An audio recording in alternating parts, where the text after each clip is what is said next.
Hello everyone, a big welcome to your own channel Cognitives, and today we are going to do a follow-up on the lecture 2 of electrostatics Coulomb's law, and in this session I am going to discuss three very important and interesting conceptual problems of Coulomb's law. So बने रहिए and अगले तीन question को बहुत ध्यान से देखिए, बहुत ही important and interesting है. I believe आप सब enjoy करेंगे. चलिए फर्स्ट क्वेश्चन की तरफ चलते हैं. Find the magnitude of electric force on a point charge Q at P at a distance R due to a thin drawn conducting rod of length L carrying a charge Q uniformly distributed. So यहाँ पे हमें एक rod of length L दिया गया है जिसपे charge Q uniformly distributed है. Important point ये है कि ये नॉन कंडक्टिंग रॉड है, यानी पूरे में बराबर डिस्ट्रीब्यूशन होगा. ये कंडक्टिंग अगर होता तो यही ऊपर की तरफ आ जाता. एंड यहाँ पे magnitude of electric force on A point charge Q हमें इस पे फोर्स निकालना. तो पहले हम लोग इसका डायग्राम बना लेते हैं एंड समझते हैं कि हमें सिचुएशन किस तरीके से टैकल करना है. सो हमारे पास ये एक रॉड है जिसपे इस तरीके से यूनिफॉर्मली चार्ज डिस्ट्रीब्यूटेड है. इसको हमने यहाँ पे ऑरिजिन पे रख दिया, यहाँ पे एक्स जेड एक्सिस के and sorry Y Z axis के, एंड इससे डिस्टेंस आर दूर. तो दैट मीन्स कि हमारे पास ये वाला जो पॉइंट है इसको हम डिस्टेंस आर ले लेते हैं. ये डिस्टेंस आर पे है, ये हमारा पॉइंट चार्ज एट पी. अब इस uniform rod of length L and charge Q, इसकी वजह से we have to find electrostatic force at point. अच्छा, प्रॉब्लम ये है कि आप पॉइंट चार्ज पी तो हमारे पास ठीक है यहाँ पे, जिसका चार्ज क्यू भी है, लेकिन ये रॉड होने की वजह से हम इसमें कूलम्स लॉ ठीक से अप्लाई नहीं कर सकते. राइट? क्यों? क्योंकि Coulomb's law is applicable to point charges only, right, and nothing else. So यहाँ पे ये हमें दिक्कत देगा. So what should be the approach? तो what we can do is कि इस रॉड के ऊपर हम लोग एक छोटा सा चार्ज एलिमेंट ले लेते हैं. इसका चार्ज हम लेते हैं D Q and let us से ये पॉइंट पी से एट ए डिस्टेंस एक्स है. राइट? सो इस चार्ज डी क्यू के लिए फोर्स एट पी क्या होना चाहिए? कोलम्बिक फोर्स कितना होना चाहिए? तो it will B small force df, and that is going to be 1 by 4 pi epsilon naught dq into q divided by distance है x, so x square. right? now अब problem ये है कि इस एक्सप्रेशन में dq and x दोनों variable. Now एक ही expression में दो वेरिएबल से काम नहीं चलेगा. सो या तो x को हम चार्ज के टर्म्स में कन्वर्ट करें या चार्ज को x के टर्म्स. तो ये कैसे कर पाएंगे जरा देखते हैं यहाँ पे. Now length of the rod जो L दिया हुआ है ये कांस्टेंट वैल्यू है. कैपिटल Q जो चार्ज है इसके ऊपर ये भी कांस्टेंट वैल्यू है. तो अगर हम लोग रेशियो लेते हैं charge per unit length, this is called lambda, यानी लीनियर चार्ज डेंसिटी. सो ये रेशियो इज अ कांस्टेंट. इसी का डिफरेंशियल वैल्यू अगर लेते हैं then it can be written as dq by dx. Right? So therefore dq क्या आ गया हमारे पास? dq is equal to lambda dx. Right? तो ये हो गया कन्वर्जन हमारा dq in terms of dx. इस वैल्यू को सब्स्टिट्यूट करते हैं यहाँ पे. So what do we have? 1 by 4 pi epsilon naught lambda dx into q upon x square. So f is going to be integration of df. कहां से कहां तक? आपका रॉड यहां से स्टार्ट होता है, right, which is at a distance r, और कहां तक है? यहां तक है. तो दैट मीन्स ये क्या हो गया? ये हो गया r प्लस एल. तो यही हमारा लिमिट्स भी है यहाँ पे, from r to r plus L. तो बाकी सारे वैल्यूज इसमें हम सब्स्टिट्यूट कर देते हैं. जो कांस्टेंट है बाहर निकाल लीजिए. आपका लैम्डा एंड क्यू कांस्टेंट है, राइट? सो 1 बाय एक्स स्क्वायर का इंटीग्रेशन क्या आएगा? -1 by x l, माइनस भी बाहर ले लेते हैं. We have got upper limit. So finally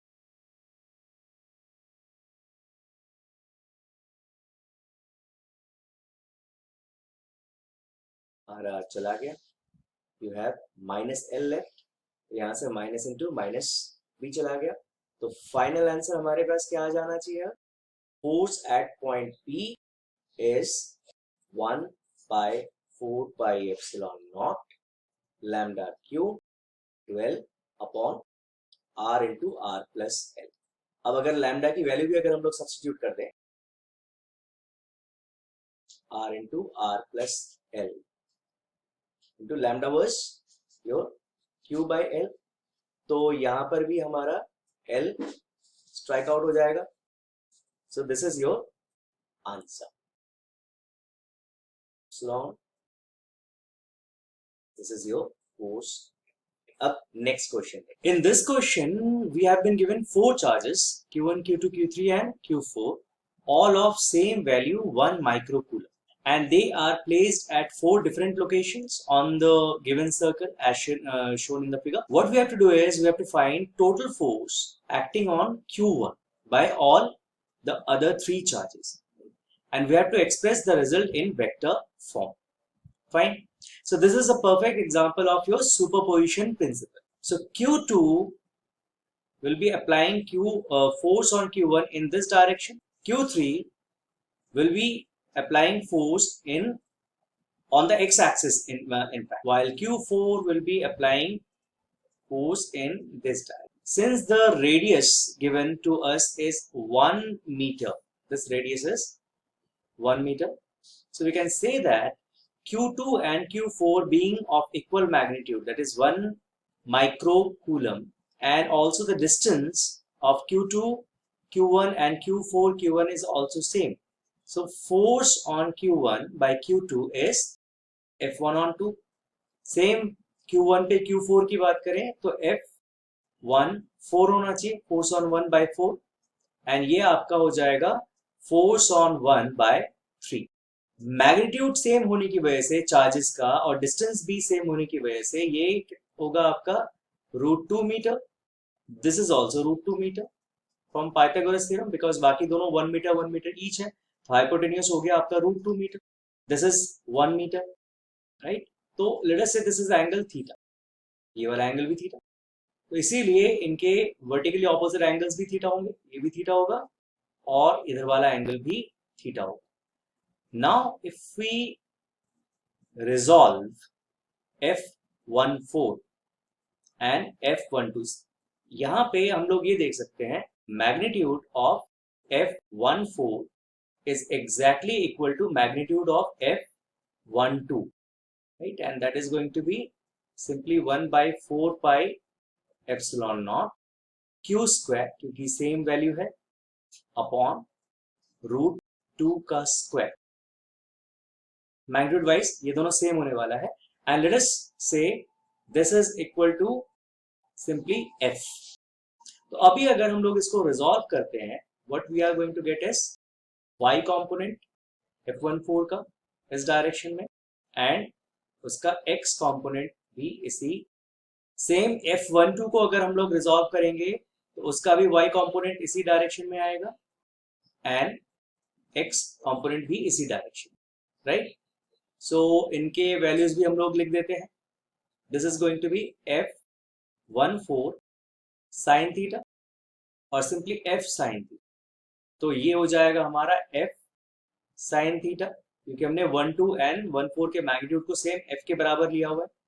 और यहाँ पर क्या आना चाहिए, यहाँ पर दोनों तरफ आपका F14 cos theta and F12 cos theta, since दोनों सेम है हम दोनों को ऐड करके एक साथ क्या लिख सकते हैं, 2F cos थीटा, राइट. सो यहाँ पे इंडिविजुअल फोर्सेस अगर देखा जाए, आपके पास आता है F total as per superposition principle is equal to F13 plus F12 plus F14, and individual values अगर लिखा जाए तो it is going to be, और F13 जो है आपका ये ऑन द x एक्सिस है, so we can write it as F13 जो इसका मैग्नीट्यूड होने वाला है I cap plus F12 can be written as F sin theta J cap plus F cos theta I cap plus F14 के लिए भी हम लोग लिख सकते हैं F sin थीटा, लेकिन ये नीचे की तरफ, राइट। सो इसके आगे माइनस लगा देते हैं J cap plus F cos theta I cap. So हम यहां से दो कंपोनेंट्स को कैंसिल आउट कर सकते हैं, this and this will get cancel out while adding, and finally हमारा आंसर यहाँ पे इनको ऐड करके क्या आ जाएगा, it will be equal to F13 I cap plus 2F cos theta. अब वैल्यूज पुट कर देते हैं, सब्स्टिट्यूट कर देते हैं यहाँ पे 1/4 pi epsilon not Q square and this is 2 square नीचे, क्योंकि यहाँ पे डायमीटर वाला डिस्टेंस हो गया, राइट, Q3 एंड Q1 के बीच में I cap plus 1/4 pi epsilon not again Q square, यहाँ पे इक्वेशन 1 ले लेते हैं इसको, यही वैल्यू हमें नीचे लिखनी है, upon √2 square which is 2, and साथ में आएगा आपका cos, एंड इसका ट्वाइस होगा, यहाँ पे ये 2 लिखा हुआ है हमने, सो यहाँ पे एक 2 का फैक्टर भी आ जाएगा, राइट। तो इसको जो कॉमन है यहाँ से हम लोग कॉमन निकाल लेते हैं, 1/4 पाई एप्सिलॉन नॉट कॉमन है, Q स्क्वायर कॉमन है, तो अंदर क्या बचेगा, ये आपका चला गया 2 and 2 यहां से, so 1/4 plus 1 into cos theta.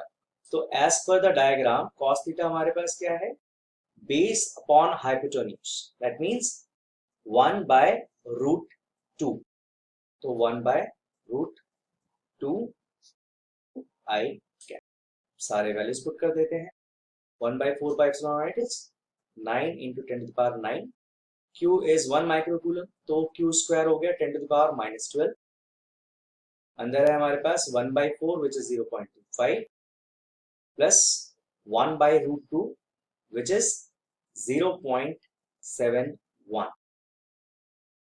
Final answer, so F total is equal to 9 into 0.96 10 to the power -3 I cap, which is 8.64 into 10 to the power -3 I cap. This much, right? So as per the superposition principle, this is your final answer for net force on charge Q1. Okay? We have been given a positive charge Q uniformly distributed over a ring of radius A.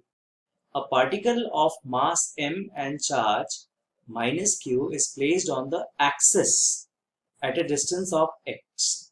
जहां पे ये भी बोला गया है कि x जो है वो रेडियस a से बहुत छोटा है, बोला जा रहा है कि show that particle executes SHM about the centre of the ring, यानी कि अगर उस पार्टिकल को थोड़ा सा डिस्प्लेस करेंगे, थोड़ा सा मतलब फ्रॉम सेंटर से x जितना डिस्प्लेस करेंगे, तो वो आपका SHM एग्जीक्यूट करना चाहिए। Now along with that we also have to find what is the time period of this SHM। तो इसके लिए पहले तो हम लोग डायग्राम बनाते हैं, and diagram will be something like this.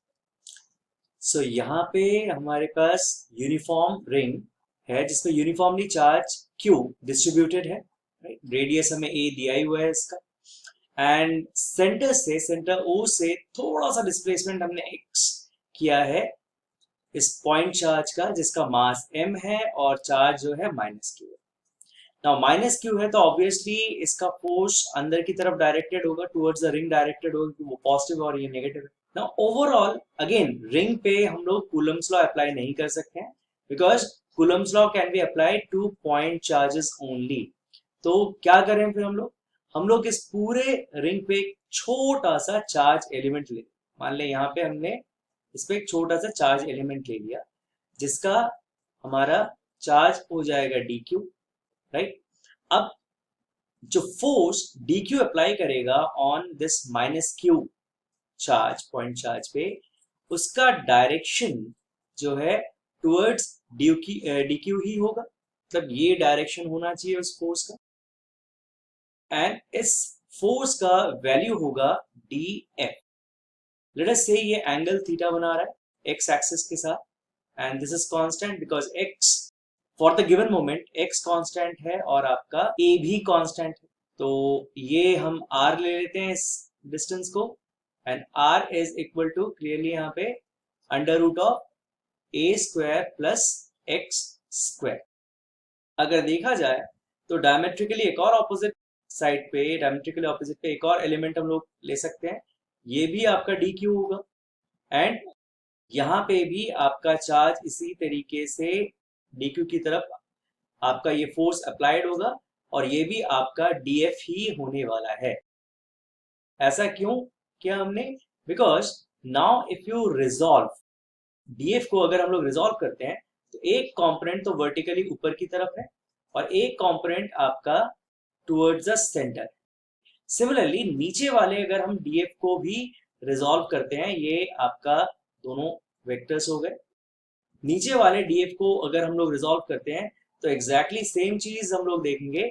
एक component, sign component in fact, vertically downward होगा और अगेन आपका एक कंपोनेंट अंदर की तरफ होगा टुवर्ड्स द सेंटर। अगर ध्यान से देखा जाए तो ऊपर वाला component is away from theta and it is going to be your df sin theta.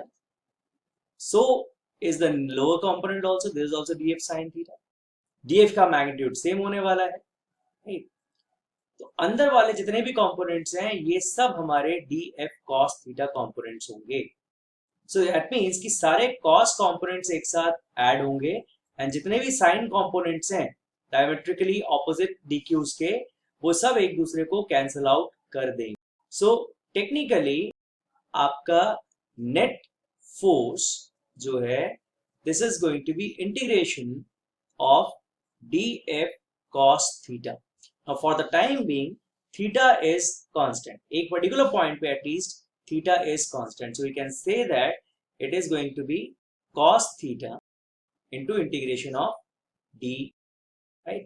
So अगर हम लोग सब values को substitute करें, cos theta in this diagram is simply x by r, and integration में क्या होगा आपके पास 1/4πε0 dq इंटू माइनस q का q। अब ये माइनस साइन से एज सच फोर्स में कोई फर्क नहीं पड़ेगा, लेकिन माइनस साइन यहाँ पे अट्रैक्शन के लिए है, एंड रिजॉल्व करने के बाद हमें समझ में आया है कि दिस नेगेटिव साइन की वजह से the force is, all the force is directed towards the centre of the ring, right?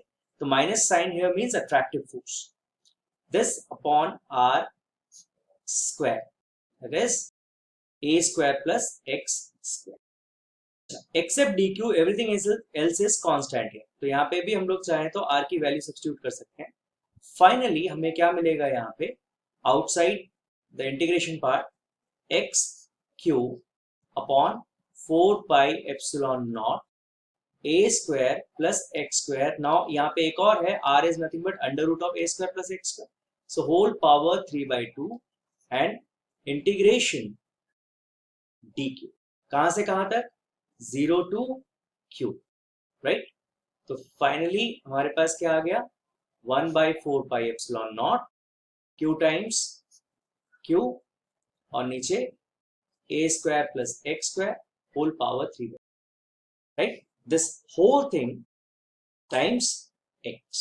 अब यहां पे कंडीशन हमें दिया गया है, since x is much less than a, तो हमारा f जो है यहाँ पे मॉडिफाई हो जाता है एंड इट बिकम्स, यहाँ पे x कैन बी निग्लेक्टेड, तो देयरफॉर ये बन जाएगा आपका q times q by 4πε0 and a cube, right? x को हमने नेग्लेक्ट कर दिया, यहाँ पे a square into 3/2 था, 2 भी कट गया, and you are left with a cube, this into x, and this is also, this can be written as kx, where k is your spring constant, क्योंकि हमें क्या निकालना है यहाँ पे, SHM का टाइम पीरियड निकालना है, and this relationship clearly shows that कि k जो है ये आपका ये वाला वैल्यू बन जाएगा k into x, and this is a proof that this is a relationship for your SHM.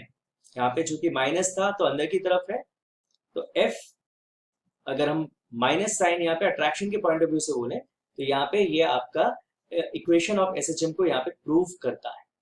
So now let us try to find the time period of SHM. Now इन दोनों relationship से हमें k की value कितनी मिल गई, k is equal to q times q by 4 pi epsilon naught aq.